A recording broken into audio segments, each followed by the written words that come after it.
Dewan Pimpinan Cabang DPC Perhimpunan Advokat Indonesia Pradikota Depok menyerahkan Sertifikat Pendidikan Khusus Profesi Advokat, PKPA, kepada 52 peserta di Sekretariat DPC Pradikota Depok, Jalan Boulevard, GDC, Sukmajaya, Jumat, 19 September 2025. Sertifikat secara simbolis diserahkan Ketua DPC Pradikota Depok Muhammad Razali Siregar dan Ketua Panitia Sri Siti Munalar. Acara tersebut dihadiri jajaran pengurus DPC Pradikota Depok, di antaranya Wakil Ketua Bidang OKK Dian Fariska, Sekretaris DPC Andi Tatang Supriyadi, serta calon advokat lulusan PKPA.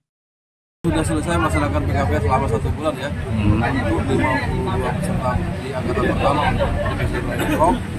Nah, hari ini kita selesainya kemarin hari Sabtu, 13 September, kita baru bisa menyerahkan seluruh sertifikat di hari ini. Nah, cuman bagaimana mekanisme penyerahan ini kita serahkan secara simbolis, kemudian bisa juga dimarahi dengan pengumuman panitia gelombang pertama dan jet-jet yang lain, PH dan harapannya ya di Baksos ini juga menjadi silaturahmi juga, ajak kita juga evaluasi untuk pengurus. Sekaligus juga mau rencana untuk mengadakan PKPA gelombang kedua. Ya, kita organisasi kan ini salah satu program organisasi yang sudah kita jalankan sebagai laporan juga ke DPN bahwa kita sudah selesai melaksanakan, sekaligus juga evaluasi untuk bidang-bidang yang lain. Dua ini berapa orang yang lulus? Seluruhnya lulus, 52 peserta lulus semua. Teman-teman udah bisa bersidang atau bagaimana? Oh tidak, ini PKPA ini adalah pendidikan pelatihan yang selama 1 bulan dilaksanakan 18 materi SR, 23 sesi. Ini adalah sebagai syarat untuk bisa ikut menjadi ujian UPA.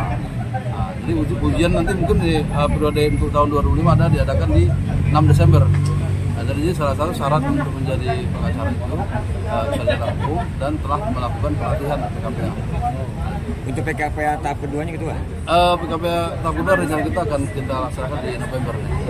Pemateri yang mengajar ya ada dari DPN Pradi, Pak Rahmat Dewi, ada juga Pak dari Mahkamah Agung, Ridwan, kemudian juga para advokat senior yang sudah akademisi juga mengajar di STIH Pelopor, di UMPAM, dan termasuk juga dari APH yang ada di Depok, Wakil Ketua Pengadilan, Pengadilan Agama, dan Kejaksaan. Ketua, pentingnya apa sih seperti itu PKPA itu bagi para pengacara?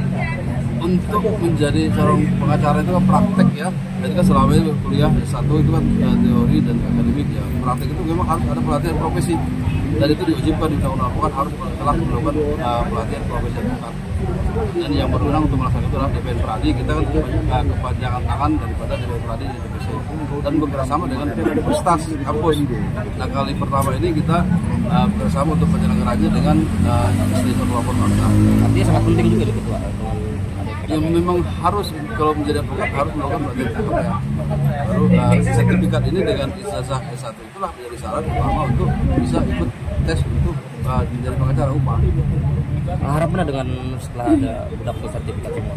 Ya karena begini, kita DPC Wilayah Depok ini sudah ada dari tahun 2013 sampai dengan tahun ini 2020 baru ini kita menyelenggarakan PKPA. Nah, karena mungkin pengurusan yang lama tidak sempat dan tidak bisa bersama dengan sekolah tinggi yang ada di Depok, sehingga selama 11 tahun sama sekali tidak ada pelatihan profesi di Kota Depok. Baru ini kita laksanakan. Harapannya nanti? Harapannya ya ke depan kita bisa melaksanakan juga PKPA secara terus-menerus berkelanjutan. Kemudian Depok bisa dimiliki juga untuk bisa menyelenggarakan upah. Nah, upahnya nanti kita juga dalam kewenangan DPR tersebut membuat pelatihan, mengangkat dan mengawasi staf pendidikan pengacara itu ada kewenangan itu bisa di DPC bisa melaksanakan sebagai organisasi. Ini dilaksanakan atau diselenggarakan oleh DPC Depok, DPC Pradi Depok bekerjasama dengan STHIP Pelopor Bangsa.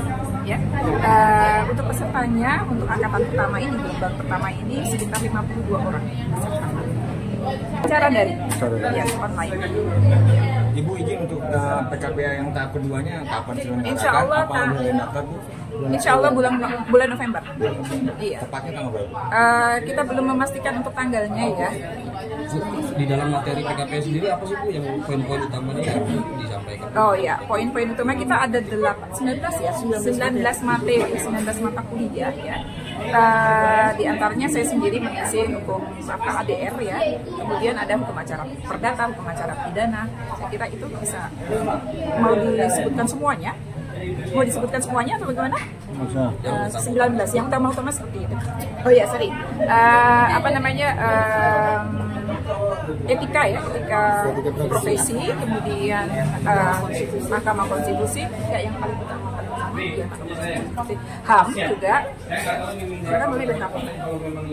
Syarat peserta, Bu? Syarat peserta adalah mereka yang sudah lulus S1 Fakultas Hukum. Outputnya dari pelatihan ini apa? Outputnya itu yang kita harapkan ya, mereka bisa atau mampu untuk kemudian tahap selanjutnya melalui tryout-nya dan lulus di dalam UPA untuk ujiannya, dan segera akan dilantik mereka, dan kemudian kita tadi untuk menjadi lawyer-lawyer yang insya Allah handal ya dengan bantuan materi-materi yang sudah kita lakukan. Ada program kerja terdekat nggak, Bu? Program kerja terdekat tryout. Insya Allah, tryout untuk mereka. Untuk tahap keduanya nanti apakah ada perubahan materi, Bu? Kalau perubahan materi sudah dibakukan loh dari DPN tadi. Target PKPA sendiri ini apa sih? Target PKPA adalah kita mencetak lawyer atau pengacara-pengacara ke depan yang handal dan disesuaikan dengan keadaan perkembangan atau era digital. Jadi kita mencoba untuk membekali mereka dengan ilmu-ilmu yang berkaitan dengan era digital. Setiap peserta dapat apa, Bu? Kenapa? Peserta dapat apa? Peserta dapat apa? Setelah mengikuti pelatihan, sertifikat atau apa iya, gitu? Dapat sertifikat yang kita bagikan tadi. Itu resmi. Iya, resmi dari DPR. Oke.